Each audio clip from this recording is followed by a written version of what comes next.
अगर आप कहानी का पहला भाग देखना चाहते हैं तो उसका लिंक मैं आपको डिस्क्रिप्शन बॉक्स में दे दूंगी और साथ में कमेंट बॉक्स में पिन भी कर दूंगी, तो आप वहां से भी जाकर देख सकते हैं। उस दिन के बाद से लगभग हफ्ता हो गया, ना दोनों ने एक दूसरे को फ़ोन किया और ना ही मिले। मंजू दिन में एक दुकान पर काम करती और सुबह और रात को माँ की मालिश वगैरह करती। उसकी माँ पहले से काफ़ी ठीक हो गई थी। आज संडे था। मंजू माँ की मालिश कर रही थी कि डोरबेल बजी। उसने खोला तो सामने अमन और उसकी माँ को देखकर हैरान रह गई।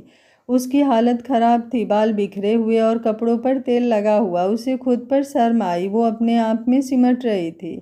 अमन ने उसे ऊपर से नीचे तक देखा पर कहा कुछ नहीं।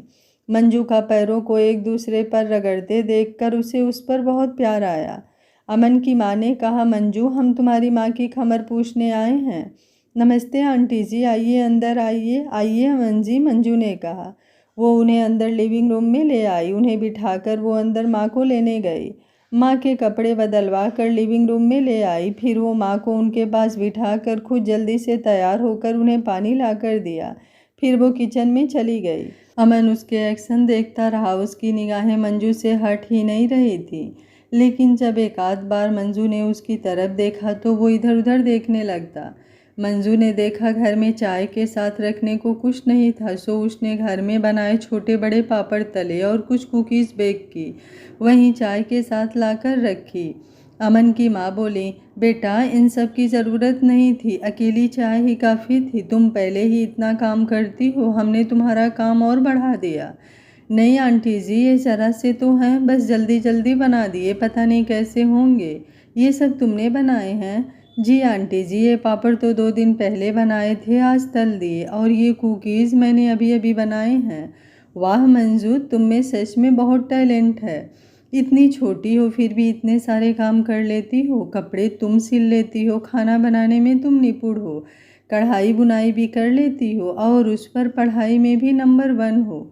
मंजू, जिससे तुम्हारी शादी होगी वो बहुत लकी होगा, और वो घर जहाँ तुम्हारी शादी होगी वो तुम जैसी बहू पाकर धन्य हो जाएगा, है ना शीला बहन? अमन ने अपनी माँ की बात सुनकर मंजू की तरफ देखा और खुद पर ही गर्व करने लगा। मन ही मन सोचने लगा, जो भी हो इसे आपकी बहू ही बनाऊंगा, किसी और की नहीं होने दूंगा। मंजू ने भी शर्मा कर अमन की तरफ देखा। दोनों की आंखें मिली तो अमन मुस्कुरा दिया। मंजू ने भी हंसकर मुंह नीचे कर लिया। मंजू की माँ बोली, जी बहन जी, आपने ठीक कहा, मेरी मंजू बहुत ही गुणवान है। सच में जिस घर में जाएगी खुशियाँ भर देगी। कहते कहते उनकी आंखों में आंसू आ गए। मंजू ने माँ को गले लगा लिया। नहीं माँ, अब नहीं रोना। अमन की माँ बोली, अच्छा बहन जी, अब हम चलते हैं, आप अपना ध्यान रखना। मंजू, तुम भी थोड़ा रेस्ट कर लिया करो, अगर मेरी कभी ज़रूरत पड़े तो कह देना। अमन ने चलते चलते उसे मैसेज किया। मंजू ने जल्दी से फ़ोन देखा, उसमें मैसेज था, तुमसे एक बात करनी है। आप अब घर ही जाओगे? मंजू ने मैसेज किया। हाँ, अमन बोला। ठीक है, मैं थोड़ी देर में आती हूँ, मंजू ने मैसेज किया। रास्ते में अमन की माँ बोली, देखा वक्त सब बदल देता है। कहाँ यही माँ मंजू को देखना भी पसंद नहीं करती थी, और अब मेरी मंजू, मेरी बेटी मंजू वगैरह कहने से नहीं थकती, पर मंजू है ही इतनी प्यारी। मंजू ने माँ को अंदर लिटाया, फिर किचन साफ किया और माँ से कहकर अमन के घर चल दी। वो अमन के घर जाकर सीधे स्टोर में गई। अमन वहीं उसका वेट कर रहा था। मंजू को देखकर वो बोला, इतनी देर से वेट कर रहा हूँ और तुम अब आई हो? मैं कोई वेहली थोड़ी हूँ कि आपने बुलाया और उठकर आ जाऊँ। सारे काम करके आई हूँ, वापस जाकर खाना भी बनाना है। कमाल है, इतने दिन हो गए, ना फ़ोन किया ना मैसेज, ऊपर से इस तरह बोल रही हो। अमन बोला, हाँ तो अगर मैंने नहीं किया तो आपने कौन सा किया है? मैं सारा दिन बिजी रहती हूँ, सुबह माँ को नहलाना, खाना बनाना, फिर सारा दिन दुकान पर काम करना, फिर शाम को वापस आकर फिर माँ और खाना सब करना। इस पर आप कभी हाल भी नहीं पूछते। उस दिन भी बिना बात के नखरे दिखाते रहे। नहीं बात करनी मुझसे तो ना सही, मुझे भी नहीं करने। इतने दिन बाद आज मिले तो मुझे मनाना तो दूर, खुद ही नाराज हो गए, कहकर मंजूर होने लगी। अमन ने बहुत अपने दिल को समझाया था कि अब वो इसके प्यार से बात नहीं करेगा, पर जब वो सामने आ जाती तो वो सब कुछ भूल जाता था। मंजू को रोते देख अमन से रुका नहीं गया। उसने मंजू को खींचकर अपने गले से लगा लिया और बोला, अच्छा बाबा, सॉरी, गलती हो गई मुझसे। उस दिन मुझे ऐसे बात नहीं करनी चाहिए थी। फ़ोन नहीं किया उसके लिए भी सॉरी। तुम्हें नहीं मनाया उसके लिए भी सॉरी। और तुमसे गुस्सा हुआ उसके लिए भी सॉरी। अब तो खुश हो जाओ। अगर चुप नहीं हुई तो मैं, वो कहते कहते रुक गया। ये कोई तरीका है चुप कराने का? मुझे धमका क्यों रहे हो? नहीं चुप हुई तो क्या क्या कर लोगे आप? मंजू को भी गुस्सा आ गया। तो मैं खुद रो पड़ूंगा, अमन ने भोले बनते हुए कहा। मंजू को अब हंसी आ गई। वो अभी अमन की बाहों में थी। उसने अपना मुंह उसके सीने में छुपा लिया। अमन ने कहा, ऐसे ही हंसती रहा करो। अच्छा, जिस बात के लिए बुलाया था वो तो सुनो, कहकर उसने मंजू को कंधों से पकड़कर टेबल के साथ टिका दिया। वो मंजू से बोली, हमारे स्कूल की हिंदी टीचर बुक्स लिखते हैं, उन्हें एक हेल्पर की ज़रूरत है। पहले मैं करता था, अब मैं बिजी हो जाऊंगा, सो अगर तुम चाहो तो तुम कर लो। करना क्या है? ज़्यादा नहीं, बस उनके नोट्स को एडिट करना है। वो तुम्हें 70 पेज देंगे। ठीक है, मैं करूँगी। ओके, फिर दुकान का काम छोड़ देना, कल आ जाना, मैं तुम्हें सर से मिलवा दूंगा। बाद में तुम खुद उनसे डील करती रहना। मंजू ने ओके में सिर हिला दिया। अमन बोला, एक बात और है, मैं आगे की स्टडी के लिए बंगलौर जा रहा हूँ। बंगलौर क्यों? यहाँ कहीं नज़दीक नहीं पढ़ सकते? इतनी दूर क्यों? वहाँ कॉलेज अच्छे हैं इसलिए जाना है। आप मुझसे नाराज़ हैं ना, इसलिए दूर जा रहे हैं, कहकर मंजू अमन से लिपट गई। नहीं जाना, नहीं नहीं नहीं जाना, मैं जाने नहीं दूंगी। मंजू फिर बच्चों की तरह रोने लगी। मंजू की बात सच थी। उस दिन गुस्से में आकर अमन ने ये फैसला ले लिया कि वो मंजू से दूर चला जाएगा। उसे लगता था कि मंजू को उसकी फिक्र नहीं है, पर मंजू का ये बिहेवियर देखकर अमन को अपने किए पर पछतावा हो रहा था। वो बोला, अच्छा चुप करो, कोई आ जाएगा। देखो, मैंने अभी फीस नहीं भरी है, सो तुम कहोगी तो नहीं जाऊंगा, पर कोई अच्छा सा रीज़न दो। बस नहीं जा सकते, मैं तुमसे दूर नहीं रह सकती। क्यों नहीं रह सकती? क्योंकि मैं आपसे प्यार करती हूँ, मुझे आपकी आदत हो गई है। आप मेरे पास होते हो तो मुझे कोई डर नहीं होता, मैं बहुत अकेली पड़ जाऊँगी। अमन ये बस यही सुनना चाहता था। वो बोला, अच्छा मेरी माँ, नहीं जाता, पर क्या तुम इस प्यार को समझती हो? हाँ, मैं क्यों नहीं समझूंगी? मुझे बहुत कम लोगों से प्यार मिला है। प्यार प्यार होता है, इसे समझने या ना समझने की बात नहीं है। बस प्यार होता है या नहीं होता, जिसे होता है सिर्फ उसे पता होता है, या जिससे होता है उसको पता होता है। मेरी समझ में ये एक एहसास है, फीलिंग है, इसका दिल से मतलब होता है। वो गाना सुना है आपने? बात करके मंजू गाना गाने लगी। हमने देखी है इन आँखों की महकती खुशबू, हाथ से छू के इसे रिश्तों का इल्ज़ाम ना दो। सिर्फ एहसास है ये, रूह से महसूस करो। प्यार को प्यार ही रहने दो, कोई नाम ना दो। मंजू इतना गाकर चुप हो गई। अमन उसका गाना सुनने में मस्त था। बोला, चुप क्यों हो गई? इतना अच्छा गा रही थी, मन कर रहा था कि तुम यूं ही गाती रहो और मैं सुनता जाऊं। वो एक दूसरे के बहुत करीब खड़े थे। दोनों की धड़कनें तेज थी, दोनों की सांसें बहुत तेज चल रही थी। अमन उसकी तरफ बिना पलक झपकाए देख रहा था। वो महसूस करना चाहता था कि क्या मंजू भी उसके लिए वैसे ही फील करती है जैसे वो उसके लिए करता है। मंजू उसे अपनी ओर इस तरह देखते हुए देखकर शर्मा गई। उसने नजरें झुका ली। अमन ने उसके चीन पकड़कर उसका चेहरा ऊपर उठाया और बोला, देखने तो दो, तुम्हारी आंखें क्या कह रही हैं? आज मैं भी देखूं कि सनम की आंखों में डूबना क्या होता है। उसकी आवाज़ में नशा था। मंजू भी मदहोश हो रही थी। उसने अमन की आंखों में अपने लिए जो प्यार देखा वो पहले कभी नहीं देखा था। उसने कभी सोचा ही नहीं था कि जिस अमन के वो बचपन से सपने देखती है वो उसे इस कदर चाहेगा। मंजू ने उसकी आंखों में और देखा ना गया और वो उसका हाथ हटाकर थोड़ी पीछे हटकर बोली, अमन जी, अब मुझे जाना होगा। मंजू का मुंह शर्म से लाल हो गया था। अमन अब भी उसकी तरफ ही देख रहा था। वो जितना उसकी तरफ देखता था वो उसे उतनी ही प्यारी लगती थी। मंजू जाना चाहती थी पर अमन ने उसका हाथ पकड़ रखा था। उसने भी अपना हाथ छुड़ाने की कोशिश नहीं की। वो दोबारा बोली, अमन जी, बहुत देर हो गई है, माँ इंतज़ार कर रही होंगी, मुझे जाना है। अमन बोला, ठीक है जाओ, मैंने कब रोका है तुम्हें। अच्छा सुनो, मैं तुम्हारे कहने से बंगलौर नहीं जाऊंगा तो बदले में मुझे क्या मिलेगा? आपको क्या चाहिए? मुझे सिर्फ एक वादा चाहिए। दिया, पहले सुन तो लो। मैं जो भी तुम्हारे लिए करता हूँ इसलिए करता हूँ कि मुझे तुमसे प्यार है। तुम्हारा हर दुख हर खुशी पर मैं अपना हक समझता हूँ। अगर मैं तुम्हारी कोई हेल्प करता हूँ तो उसके बदले में मुझे कुछ नहीं चाहिए। तुम मुझे प्यार करती हो, बस यही काफ़ी है। अब अगर मैंने पैसे दिए हैं वो मेरे अपने हैं और जो मेरा है वो तुम्हारा भी है। आपके पैसे मेरे कैसे हो सकते हैं? क्यों, क्या मैं तुम्हारा नहीं हूँ या ये कहना चाहती हो कि तुम मेरी नहीं हो? मैंने ये कब कहा? मैं तो पैसों की बात कर रही हूँ कि आपके पैसे मेरे कैसे हो सकते हैं। अच्छा एक बात बताओ, कल जब हम पढ़ लिख कर कुछ बन जाएंगे और शादी करने का वक्त आएगा तो क्या तुम मुझसे शादी नहीं करोगी? शादी? शादी की बात कहाँ से आ गई? तुम सिर्फ मेरी बात का जवाब दो। तुम मुझसे ही शादी करोगी ना? हाँ जी, आपसे ही करूँगी। तो जो पैसा मैं अब कमाऊँगा बचाऊँगा वो शादी के बाद तुम्हारा ही होगा, क्योंकि शादी के बाद कुछ भी मेरा तेरा नहीं होता, सब हमारा हो जाता है। तो मेरा सब कुछ तुम्हारा हो जाएगा। तो वो जो कल हम दोनों का है वो आज लेने में क्या बुराई है? अच्छा ठीक है, गलती हो गई, अब नहीं होगी, लेकिन आप नाराज ना हुआ कीजिए। मेरी गलती मुझे बता दिया कीजिए। मुझे रिश्ते निभाने नहीं आते, ये मेरे पहले प्यार का रिश्ता है, मुझे नहीं पता क्या करना है क्या नहीं। प्यार तो मेरा भी पहला ही है, पर मैं तुमसे बड़ा हूँ ना, इसलिए तुमसे ज़्यादा पता है इस रिश्ते के बारे में, प्यार के बारे में। आज से मैं तुम्हें हर बात बता दूंगा, पर तुम्हें भी मुझे हर बात बतानी होगी। तुमने मुझे सुमन के बारे में नहीं बताया। उनके बारे में क्या बताऊं? वो बैंक से पैसे और घर से सारे गहने लेकर नील के साथ भाग गई, इसलिए तो दुकान में काम कर रही हूँ। यही तो बात है, खुशी तुम मेरे साथ बांटना चाहती हो लेकिन दुख अकेले झेलना चाहती हो। दुकान में लगने से पहले तुमने मुझे पूछा, मैं उस दिन से तुम्हारे लिए कोई रिस्पेक्टफुल काम ढूंढ रहा था और आज पता चला कि मैडम दुकान पर काम कर रही हैं। सॉरी, मैंने आपको बताया नहीं, लेकिन काम कोई छोटा या बड़ा नहीं होता।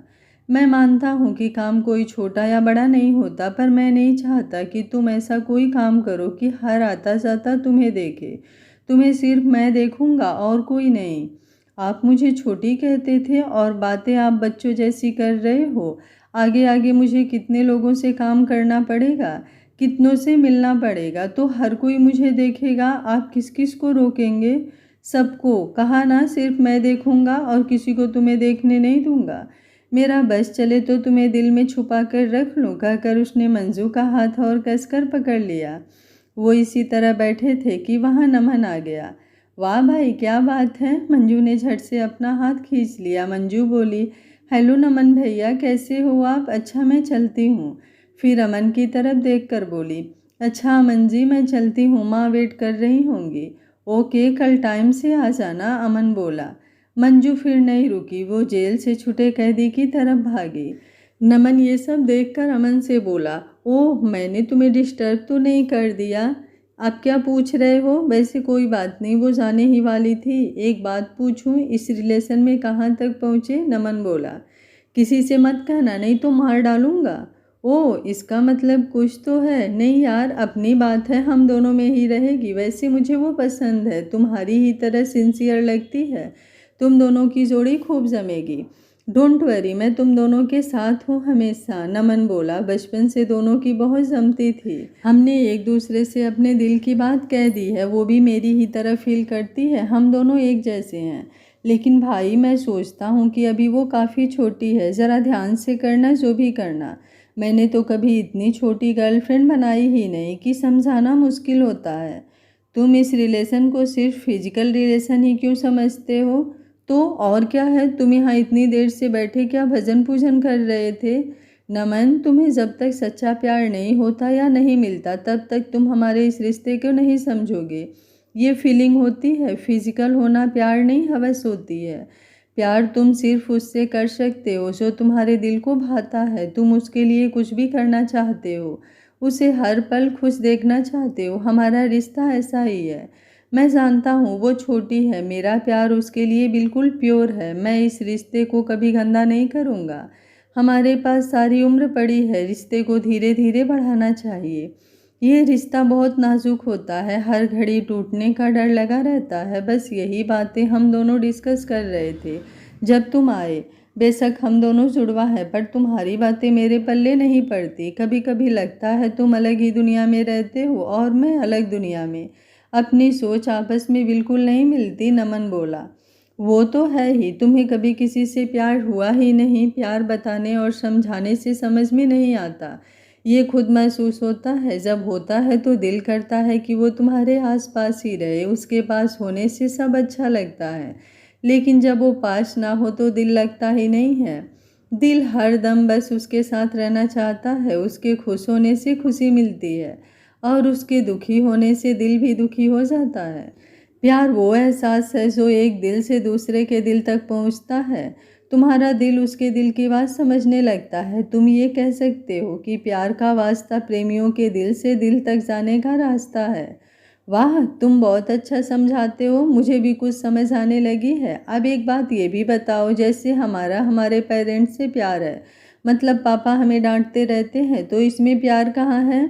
बस यही तुम गलत हो। देखो, जब तुम गलती करते हो और पापा डांटते हैं तो सोचो कि क्यों डांटा। जैसे उस दिन तुम देर रात तक फ़ोन पर गेम खेल रहे थे और पापा ने पकड़ लिया तो तुम्हें डांटा। अब देखो, सिंपल बात है कि फ़ोन ज़्यादा देखने से आंखें ख़राब होती है, तो पापा ने डांटा क्योंकि वो नहीं चाहते थे कि तुम्हारी आंखें ख़राब हो। अब वो ऐसा क्यों चाहते? अगर वो तुम्हें प्यार नहीं करते तो तुम्हारी हर ख्वाहिश पूरी नहीं करते। अगर तुम्हें प्यार नहीं करते, उनका प्यार करने का तरीका ही यही है। हाँ, हो सकता है। अच्छा ये बताओ कि मुझे कैसे पता चलेगा कि कोई लड़की मुझे सच्चा प्यार करती है? नमन बोला। जब कोई लड़की बिना तुमसे कुछ लिए, मतलब जैसे तुम्हारी ये पिछली गर्लफ्रेंड्स थी, वो तुमसे कभी कुछ मांगती तो कभी कुछ। तुम्हारे पास पैसे हैं सो तुम दे देते हो, लेकिन जो लड़की तुम्हारे लिए कुछ करे और बदले में कुछ ना मांगे, वो सच्चा प्यार है। अमन, मेरी क्लास में एक लड़की खुशी है, वो मेरे नोट्स भी बना देती है। मैंने कुछ खाना हो वो ले आती है। उसे सब पता होता है कि कब मुझे भूख लगी है और क्या प्यास लगी है। वो मेरे मांगने या कहने से पहले ही सब कर देती है। उसे पता है कि मैं क्या खाता हूँ या मैं क्या नहीं खाता। मैं उसे अपना बेस्ट फ्रेंड मानता हूँ, पर ये तो प्यार नहीं है, है ना? मुझे लगता है कि वो तुम्हें प्यार करती है।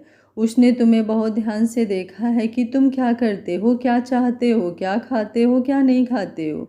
सो अब वो तुम्हारे एक्शन से समझ जाती है कि तुम्हें क्या चाहिए। अगर वो मुझे प्यार करती है तो वो मुझे कह सकती थी, पर उसने कभी कहा नहीं। तुम्हें कहा है ना कि ये फील करने की बात है। चलो ऐसा करना, मैं कुछ पॉइंट्स बताता हूँ, उन पर गौर करना, तब पता चल जाएगा। जब तुम अपनी गर्लफ्रेंड से बात करते हो तो उसके फेस एक्सप्रेशन देखना। अगर वो चिढ़े तो साफ है कि वो तुम्हें प्यार करती है। अगर वो तुम दोनों को इग्नोर करे तो भी वो प्यार करती है। अगर उसे कोई फ़र्क नहीं पड़ा तो वो प्यार नहीं करती।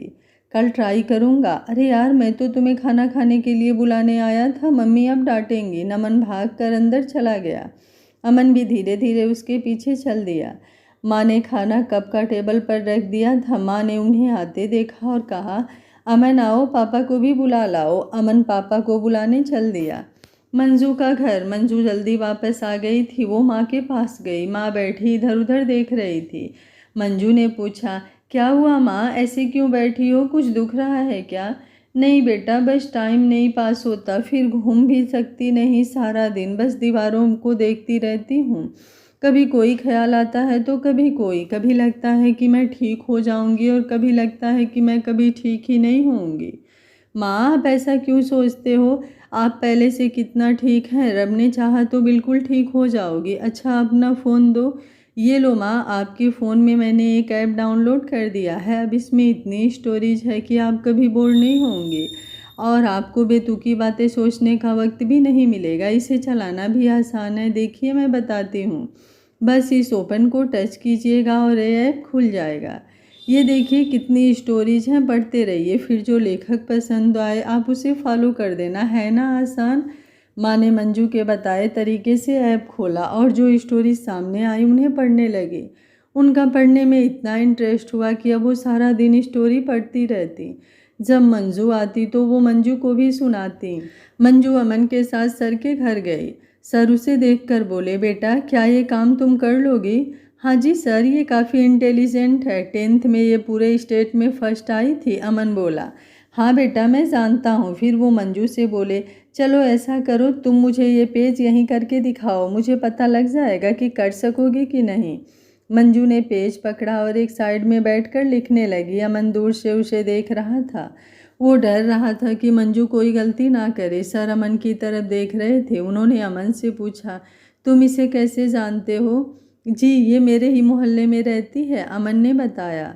सर की वाइफ चाय ले आई सर, और अमन चाय पीने लगे, पर मंजू पूरी शिद्दत से लिखने में लगी हुई थी। कुछ देर बाद मंजू पेज ट्रांसलेट करके ले आई। सर ने चेक किया। वो देखकर हैरान रह गए कि उसने सब कुछ सही लिखा था, एक भी गलती नहीं थी। उन्होंने कहा, अमन, वैसे तो मुझे तुम पर पूरा भरोसा था, पर इसकी लुक और एज देखकर लगा कि शायद ये ना कर पाए, पर इसने तो एक भी गलती नहीं की। फिर मंजू से बोले, ठीक है मंजू, तुम ये काम कर सकती हो। ऐसा करना, तुम बुक्स ले जाना और करके वापस कर देना। अपना फ़ोन नंबर दे देना, मैं तुम्हें 80 पेज दूंगा। ठीक है सर जी, मंजू बोली। सर ने उसे मोटी सी बुक दे दी। मंजू वो बुक लेकर चल दी। अमन उसे लेकर वापस आ गया। मंजू ने दुकान वाले को भी जवाब दे दिया। अमन ने मंजू को घर से दूर ही उतार दिया। वो इस बात का ध्यान रखता था कि कोई मंजू को उसका नाम लेकर बदनाम ना करे। मंजू घर आई तो माँ स्टोरीज पढ़ने में मस्त थी। उसे कुछ शांति मिली। कम से कम माँ का ध्यान सुमन और अपनी बीमारियों पर तो नहीं जाएगा। वो वहीं पास में बैठकर अपना काम करने लगी। कहानी खत्म होने पर माँ ने उसे देखा और बोली, मंजू क्या बात है, तू आज जल्दी कैसे आ गई? माँ, मैंने दुकान का काम छोड़कर ये ट्रांसलेशन का काम ले लिया है। बेटा, सच में मुझे बहुत दुख होता है कि बचपन से हमने तुझे आराम नहीं दिया। आराम तो आराम, जो तुमने किया उसका इनाम देने की जगह तुम्हें ताने देते रहे। तुम छोटी सी मेरे आसपास मामा करती फिरती, पर मैंने कभी तुम्हें गले नहीं लगाया। पहले तुम्हारी माँ के कारण, फिर सुमन के कारण। मुझे याद है जब तुम छोटी सी बर्तन साफ करती थी, तुम इतनी छोटी थी कि तुम्हारे हाथ सिंक तक नहीं पहुँचते थे। फिर भी तुम मेरे कहने पर कुर्सी पर खड़ी होकर बर्तन साफ करती थी, फिर नीचे बैठकर सब्जी काटी और आटा गूंथती थी। मुझे तुम पर तरस आता था, पर मेरी हिम्मत नहीं होती तुम्हें हटाने की। तुम्हें पढ़ने से भी रोकती रही। फिर तुम पता नहीं कहाँ से कैसे पैसे कमाती थी अपनी पढ़ाई के खर्चे के लिए, वो भी मैं ले लेती थी। और आज भी तुम्हें हमारी वजह से ये काम करना पड़ रहा है। काश मैंने पहले ये सब सोचा होता, कहकर माँ रो पड़ी। माँ, क्यों पुरानी बातें याद करती हो? देखो, अब मैं इतनी बड़ी हो गई हूँ और ये काम मेरी पढ़ाई से ही रिलेटेड है। घर बैठकर ही करना है, मुश्किल नहीं है। अगर आपने मुझे वो सब ना सिखाया होता या प्यार से पाला होता तो मैं भी शायद आज निठल्ली होती। मैंने उस दिन आपसे कहा था कि आप पुरानी बातें भुला दीजिए, आप फिर करने लगे। आपने मेरा कुछ बुरा नहीं किया, सब भला ही किया है। आज के बाद फिर मत कहना। भूल जाइए सब कुछ। आप मेरी माँ हैं और मैं आपकी बेटी हूँ, बस इससे ज़्यादा कुछ नहीं, इससे कम कुछ नहीं। कहकर मंजू ने माँ को गले लगा लिया। माँ ने भी अपने आंसू पोंछे।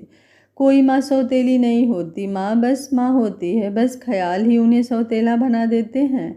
डांटती तो सगी माँ भी है, पर उसका डांटना अच्छा लगता है, जबकि सौतेली माँ का डांटना या प्यार करना सब बुरा लगता है। कल तक यही माँ सौतेली थी जब वो उससे भेद करती थी। आज भी वो वही माँ थी, पर आज कोई उसे सौतेली नहीं कह सकता था।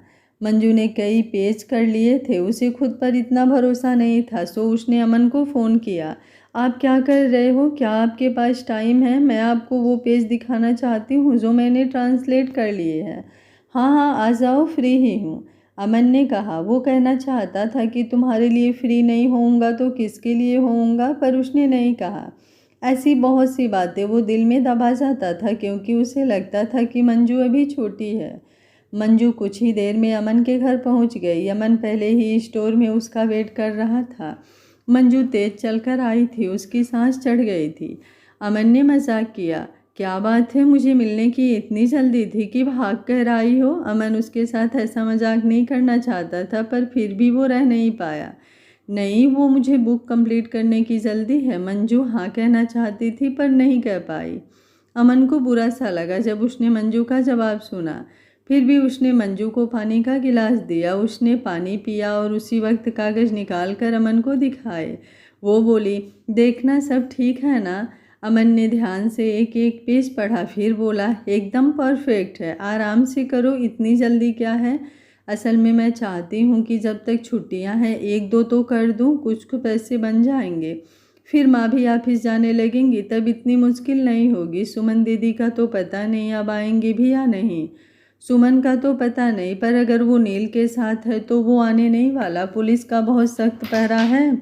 फिर कुछ देर चुप रहकर बोला, मंजू मैं कल वापस जा रहा हूँ, कॉलेज खुल गए हैं, तुम अपना ध्यान रखना, तुम्हारे भी रिजल्ट आने वाला है, तुम भी जल्दी आ जाना, तुम्हारे बिना मेरा वहाँ दिल नहीं लगना। अच्छा फ़ोन करती रहना। अमन दुखी सा होकर बोल रहा था, मैं माँ के ठीक होने के बाद आऊँगी, आप पढ़ाई पर ध्यान देना, बस अब साल भर के बाद आप वकील बन जाएंगे। मंजू उसकी मन की बात समझ गई थी, पर उसने बात को न समझने का नाटक किया। तुमने कुछ और नहीं कहना? अमन ने पूछा। और क्या कहना चाहिए? अच्छा हाँ, बेस्ट ऑफ लक, मंजू ने फिर बचपने में कहा। ओके थैंक यू, अमन ने मन को मना लिया। वो पता नहीं क्यों मंजू से रोमांटिक बातों की उम्मीद कर बैठता था, हर बार वो अपना दिल तुड़वा बैठता था। उसने फिर भी मंजू से कहा, अच्छा कोई गाना ही सुना दो, मैं वीडियो बना कर रख लूँ, ताकि मुझे तुम्हारी याद आए तो मैं देख लूँगा, तुम गाती बहुत अच्छा हो। घर में आज कोई नहीं था, सो अमन को लगा कि मौका है, इसका वीडियो ही बना लो। आप ऐसी बातें क्यों कर रहे हो? आपने पहले तो कभी ऐसी बात नहीं की, हम पहले भी तो कितने कितने दिन बाद मिलते थे, अब क्या हुआ? मंजू अभी भी नाटक करती रही। पता नहीं, शायद अब तुम्हारे साथ ज़्यादा वक्त गुजारने लगा हूँ, इसलिए तुमसे दूर रहना मुश्किल लगता है, अमन ने कह ही दिया। अच्छा मैं गाना गा देती हूँ, कौन सा गाऊँ? मंजू ने भोलेपन से कहा। जो तुम्हारा मन करे सुना दो, अमन बोला। मंजू सोचने लगी, फिर गाना गाने लगी। अमन फ़ोन ऑन करके वीडियो बनाने लगा। तेरे बिना ज़िंदगी से कोई सिकवा तो नहीं, सिकवा नहीं, सिकवा नहीं, तेरे बिना ज़िंदगी भी लेकिन ज़िंदगी तो नहीं, ज़िंदगी नहीं, ज़िंदगी नहीं, तेरे बिना ज़िंदगी से कोई सिकवा नहीं। जी में आता है तेरे दामन में सर छुपा के हम रोते रहें, तेरी भी आंखों में आंसुओं की नमी तो नहीं, नमी तो नहीं, तेरे बिना ज़िंदगी से कोई सिकवा तो नहीं, सिकवा नहीं, सिकवा नहीं, सिकवा नहीं। मंजू ने जैसे ही गाना बंद किया वो रो पड़ी। अमन ने फ़ोन जल्दी से रिकॉर्डिंग बंद की और पूछा, क्या हुआ, रोने क्यों लगी? अमन को लगा शायद इसे कोई पुरानी बात याद आ गई हो। वो एकदम से अमन से लिपट गई और बोली, मैं कब से खुद को कंट्रोल कर रही थी, पर अब नहीं रहा जाता, मुझे भी अब आपकी आदत हो गई है, मेरे लिए भी आपके बिना रहना मुश्किल है, पर मैं कह नहीं सकती, मुझे माँ के पास रहना है, बस 15 दिन की ही बात है, पर अभी सोच कर यूँ लगता है कि सालों की बात हो। उसने अमन को कसकर पकड़ लिया, थोड़ी देर चुप रहकर बोली, शायद मेरा पहला प्यार है इसलिए ऐसा है। मेरा भी पहला प्यार है, प्यार में ऐसा ही होता है, साथ बिताए साल भी कम लगते हैं और दूरी के कुछ पल भी सालों समान लगते हैं।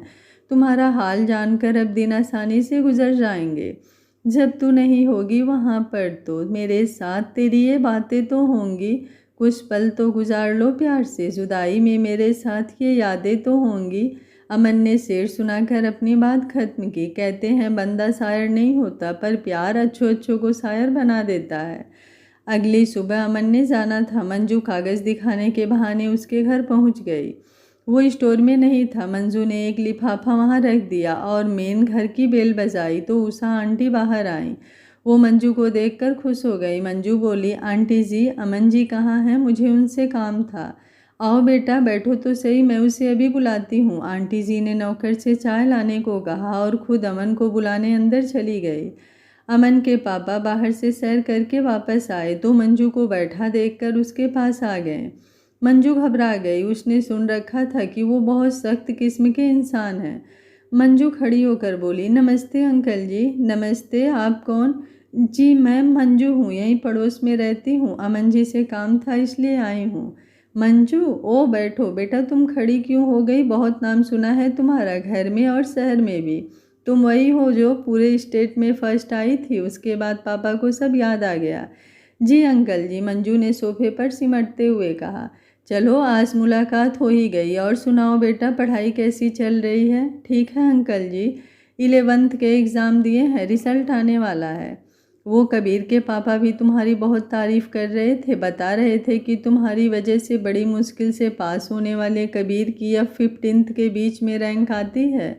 जी अंकल जी, असल में टैलेंट उसमें है, बस वो थोड़ा लापरवाह था। मैंने उसे थोड़ा सा मोटिवेट किया बस, बाकी मेहनत तो उसकी ही है। वो इतना बिगड़ल लड़का है, तुमने उसे काबू कैसे किया? अंकल ने हंसते हुए पूछा। मंजू अब उनका व्यवहार देखकर कुछ सहज हो गई थी। वो धीरे से बोली, अंकल जी ये एक सीक्रेट है, किसी को बताइएगा नहीं। असल में वो मुझे प्रिंसिपल के पास निकलवाने के लिए ले गया और बोला कि या ये रहेगी या फिर मैं। तो सर ने उसे कह दिया कि तू जा। फिर उसने कॉम्प्रोमाइज़ कर लिया, पर उसे स्कूल में अपनी इमेज की फ़िक्र थी, सो उसने मुझे किसी को बताने से मना किया। बदले में वो मेरी हर बात मानने को तैयार हो गया। बस मैंने उसे पढ़ने में लगा दिया, कहकर मंजू जोर से हंस दी। अमन ऊपर से आ रहा था। उसने मंजू को ऐसे हंसते हुए पहली बार देखा था। उसने उसी वक्त सबसे चोरी से मंजू की फ़ोटो खींच ली। मंजू की बात सुनकर पापा भी हंस दिए। वो बोले, वाह, तो ऐसे आया ऊँट पहाड़ के नीचे, हंसते हुए बोले। पापा भी ज़ोर ज़ोर से और हंसने लगे। अमन के पीछे उसकी माँ आ गई। उसने अमन को पूछा, क्या हुआ? अमन ने मंजू और पापा की तरफ इशारा किया। दोनों ज़ोर ज़ोर से हंस रहे थे। अमन ने दोनों को ही कभी इस तरह हंसते हुए नहीं देखा था। उसे थोड़ी जलन हुई कि मंजू उसके साथ ऐसे नहीं हंसती, और खुशी भी हुई कि पापा मंजू के साथ खुल गए हैं, जिसका मतलब है कि उन्हें भी मंजू पसंद है। माँ ने आकर पूछा, भाई क्या बात है, हमें भी बता दो, हम भी हंस ले ज़ोर ज़ोर से। नहीं, ये एक सीक्रेट है, कहकर पापा फिर हंस पड़े। फिर अमन से बोले, अमन बहुत ही प्यारी दोस्त है तुम्हारी, जितनी भोली है उतनी ही समझदार है। पारस है पारस, जिसे छू जाए सोना बना दे। अच्छा बेटा, खाना खाकर जाना, मैं ज़रा तैयार हो जाऊं, कहकर वो उठकर चले गए। उषा आंटी ने मंजू को चाय दी। मंजू ने अमन की तरफ उदास आंखों से देखा, फिर बोली, अमन जी मैंने कुछ पेज और कर लिए हैं, आपसे चेक कराने लाई हूँ, फिर तो आप चले जाएंगे। अमन ने कहा, लाओ दिखाओ। अमन ने सोचा वो सच में कागज़ चेक कराने आई है। वो स्टोर में है, चाय पी लूँ फिर दिखाती हूँ। आप लेट तो नहीं हो रहे? अरे नहीं, दोपहर को क्लास है, तब तक पहुँच जाऊँगा। मंजू ने एक लिफाफा आंटी को दिया। आंटी जी कुछ कुकीज़ बना दी थी, थोड़ी सी आपके लिए लाई हूँ, आपको उस दिन अच्छी लगी थी ना? अरे बेटा, इतनी मेहनत क्यों की, पर थैंक्स। ऐसा करना, किसी दिन टाइम निकाल कर आना और मुझे भी सिखाना। ठीक है आंटी जी। चाय पीकर दोनों स्टोर में चले गए। अमन बोला, तुम्हें कल कहा तो था कि कोई गलती नहीं करती हो, मुझे दिखाने की ज़रूरत नहीं है। मैं कोई कागज़ चेक कराने नहीं आई। ये लीजिए, आपके लिए बनाए हैं, ले जाइएगा। अच्छा, मेरे लिए बनाए? थैंक यू, तुमने मुझे याद तो किया। अमन खुश हो गया। ऐसा क्यों कहते हैं, मैं तो आपको हमेशा ही याद करती हूँ, वरना आज मिलने क्यों आती? अच्छा जी, तो आप स्पेशली मुझसे मिलने आई हैं? अमन ने उसके दोनों हाथों को अपने हाथों में पकड़ते हुए कहा। तो और नहीं तो क्या, मैं अंकल जी से मिलने आई हूँ, मंजू ने मुँह बनाते हुए बच्चों की तरह कहा। ओके, मुझे सच में बहुत अच्छा लगा कि तुम मुझसे मिलने आई हो। अब मैं वहाँ ये दिन काट लूँगा। चलो अपना ध्यान रखना, मुझे याद करके रोना मत। अमन प्यार से उसके मुंह पर आए बालों को पीछे करते हुए कहा। मैं कब रोती हूँ, मंजू ने आंसू पोंछते हुए कहा। अमन ने अपनी कमीज की बाजू से उसका मुंह साफ किया और बोला, तुम अब जाओ, मैं तुम्हें छोड़कर जाते हुए नहीं देख सकता। Okay bye. उसने मंजू को गले से लगाकर उसके माथे पर किस किया और कहा, तो मंजू वहाँ से चल दे। कल मेरे घर रुद्राभिषेक था, इसलिए दोनों कहानी के पार्ट नहीं आए, और दोनों कहानियों पर आप लोगों का रिस्पॉन्स भी बिल्कुल अच्छा नहीं आ रहा है, तो मन भी नहीं कर रहा है पार्ट लाने का। आज का पार्ट आप लोगों को कैसा लगा, कमेंट बॉक्स में अपनी राय ज़रूर दीजिएगा। बाकी कहानी शुरू हुई है तो पूरी तो होगी ही, चाहे आप लोग सपोर्ट करो या ना करो। आप लोगों से सिर्फ एक लाइक, कमेंट और शेयर की ही उम्मीद करती हूँ, इससे ज़्यादा कुछ नहीं चाहिए। बाकी आप लोगों की जैसी मर्जी। Thank you for watching. मिलते हैं कहानी के अगले भाग में।